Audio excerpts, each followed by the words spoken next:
What's up, Kate? How are you doing today? Good, brother. How are you? I'm doing great, man. Doing great. Just enjoying the weekend. One of my best friends got married this past weekend, so it was really fun. Kind of relaxing now and getting over that wild day. But good, man. How was your weekend? It was good. I want to say I already forgot again what I did on Saturday, You but painted pumpkins. it must have been good that I can't remember it. Had church on Sunday, painted pumpkins for Halloween with the family, so that was fun. I made a Mad Hatter pumpkin from Alice in Wonderland, and then we put it out on Facebook, and everyone's ranking mine the best. So Let's go. Let's go. We got an artiste. I'm pretty proud of it. No, I'm just kidding. We've got an artiste in the house. Yeah, dude. Yeah, but I know today, Drew, we're going to be talking just kind of a recap on, last week's meetup. It was a really good turnout. Yeah. We had Stu show up and just, basically blow everyone's minds on, how to exceed their sales business. So, yeah, you maybe want to just start us off and kind of talk about the night, how it went.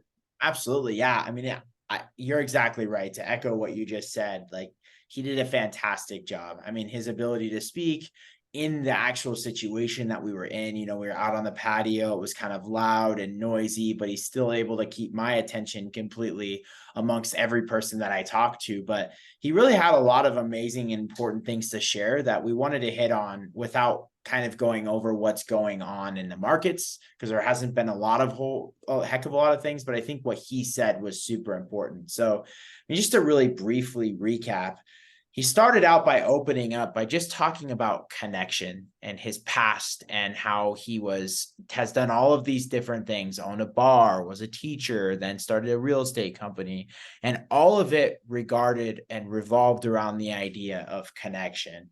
So he gave us a simple math equation that we're going to kind of discuss and then really talk about, what the different steps of connection are in terms of networking on the phone. I mean, I had a conversation with him privately, and he basically explained that what this equation that he gave us can be used anywhere in any sort of connecting piece. It doesn't have to be in person at a networking event. It can be on the phone with your clients, any of the adjust. But he basically said trust times value equals access to other people's networks, basically, or access to my network. So if Kate and I are in a room, we're having a conversation.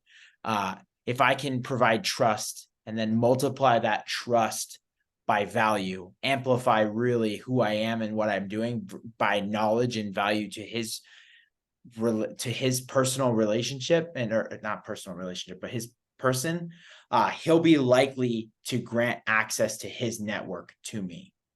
And so I think that that's like a good starting place. And then really kind of diving in. But Kate, do you have anything to add to that? Yeah, yeah. Thanks for the recap. I think that what I took away from what Stu was saying was his verbiage that he used was, trust times value equals people grant you access into their world. And I kind of like that because it makes you realize just how the psychology of the brain works. I'm not one to, look into all that or understand how it works. But what Stu mentioned is just that if you can, like you said, Drew, create trust or really relatability, right? I think like when you look at trust, Stu defined it as competency, sincerity, and reliability. And ultimately, what all those things come down to is just doing what you're saying, you're going to do. So, like, if I tell Drew, hey, I'm going to text this guy, please give me his number, and I never do that, that's breaking trust. Why would Drew trust me with anything else if I can't do a simple task? So, the competency, I couldn't do it. The sincerity, I never really cared about that contact that Drew gave me because I would have reached out otherwise. And then reliability. Now Drew can't rely on me for other things because he couldn't rely on me for that one simple task, right? So those three things that Stu gave really do excuse me, really do create trust. And so that's kind of the first piece of the trust times value puzzle. Drew, what was the second piece of value? Yeah, so value and kind of just providing yourself value. And he broke that down similarly to trust into three words, and that was importance, utility, and worth. And so importance, are you providing things that are of important value? So like in my business, if I'm talking about stocks and, understanding where the market's going and why it's going that way, or if you're in the real estate market, talking about why the market and interest rates are happening the way that they are. First off, is it important to your actual, relative industry, or is it important to whatever you're talking about, right? And then utility, what's the utility or the use of the information that you're providing? And then lastly, what is it worth to me? What does it mean to me to be able to use that information to make my own educated guesses or works, right? And so you do that, and then you have access to, again, you multiply that trust, but you got to multiply that by the value that you provide. And that really lays out all of the access to the network. And the key thing that he said was, and I thought this was very important, was you can't have one without the other, right? What is trust times, or what is anything times zero? It's Zero. Yeah. And so if you have a whole lot of trust, but no value, you're not going to have any access, right? So you got to Right. have both, but they are multiplied on each other to really grant you that access. So I love that. Yeah, that is a good tip. You do have to have both, right? Because like if I trust Drew, but he brings me no value, why would I work with him? You know what I mean? Like I trust a lot of my friends, but yet they bring no value to my business. So why would I work? You know what I'm saying? So and then, someone could be give you a ton of value, but they're shady as crap and you don't trust them. Like, why do business with them? Right. So yeah, I think that's important. And then Drew, I just see that we are kind of running, we got like 8 minutes. So do you maybe just want to hit on not necessarily all the steps that Stu gave, but maybe just the idea behind uncommon leadership? Because I know that's something he talked about quite a bit.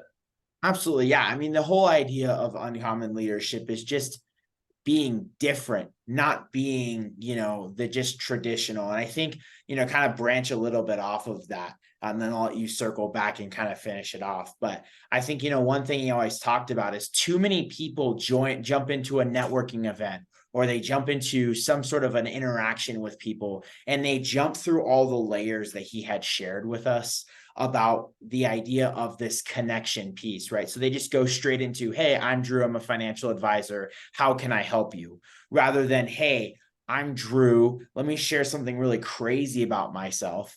Let me be a memorable person. Then don't go in it with, hey, how can I help you? Or how can we provide business for each other? But let's build a relationship first.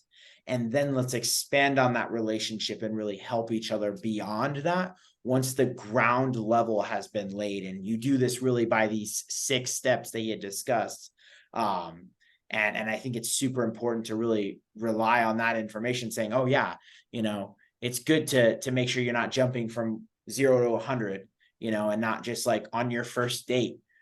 What are your expectations is what he had said, like your expectations are really to get to know that person, not to jump all the way hopes. So, but Kate, what was your takeaway from that?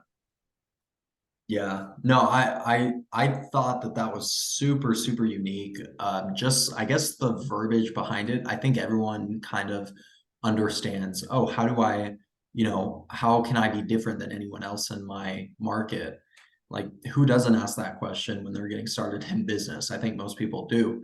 However, I like the verbiage uncommon leadership because it kind of pinpoints exactly what it is that you need to do. And for me, what that looks like is really just, you know, um, tapping into the relationships that are already there. Don't just take a relationship for face value or what you could get from it, but really go beyond that. And everyone is human. Everyone is human. Chances are the thoughts you have every day going in your head, everyone's thinking the same thing, right? So if you could tap into, behind the face value of who someone portrays, really tap into, you know, the relatability of who you guys are together, their goals, and then why they want to achieve those goals. And I think if you could get beyond just the face value through uncommon leadership and being different, I think, your business is just going to go way further. And that's, whether it's a,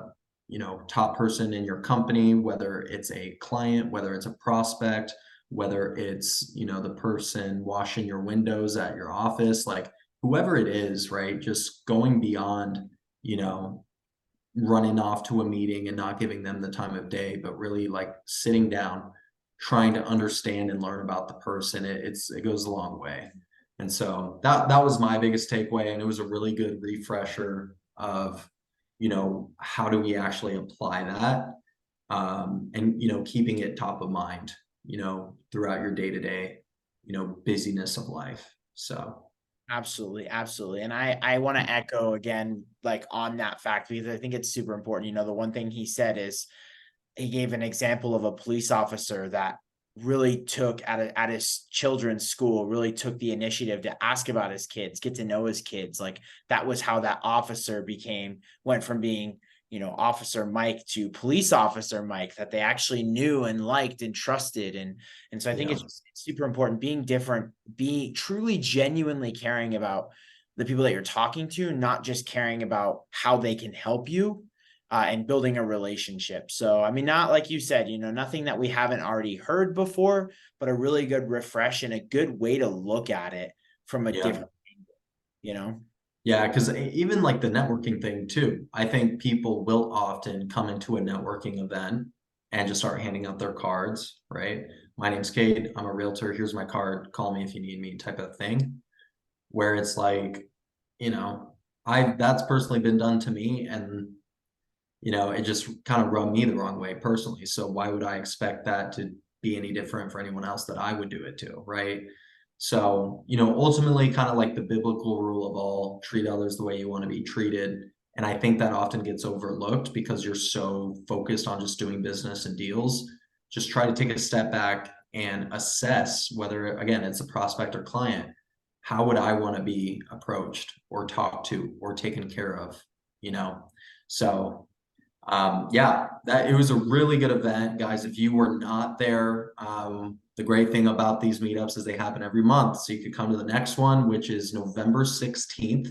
It's a Thursday night, and it's going to be from 5:30 to 8:30. We are in the works of potentially getting a speaker, or we're just going to leave it a regular networking event. But we will keep you guys posted regardless. And yeah, you guys can come and see us there and try the uncommon leadership tactic of getting to know someone a little deeper than normal. Drew, you have any final thoughts? Nope, that was all. I think again, you nailed it on the head. Focus on that uncommon leadership. How are you doing it in your business? One thing is, one we had talked about previous or before we started recording was, handwritten thank you cards. That's one way that we've seen that has worked and been different. So, just try those different access points of connection to try to be different. And who knows where that will take you. But yeah, we will see you on November 16th, and I'm looking forward to it, and hope to use some of those things, and then when we have him back, we can share what we've learned and what we've done. So Yeah, 100%. awesome. Well, thank you, Kate, and we'll see you next week. Sounds good, brother. See you next week.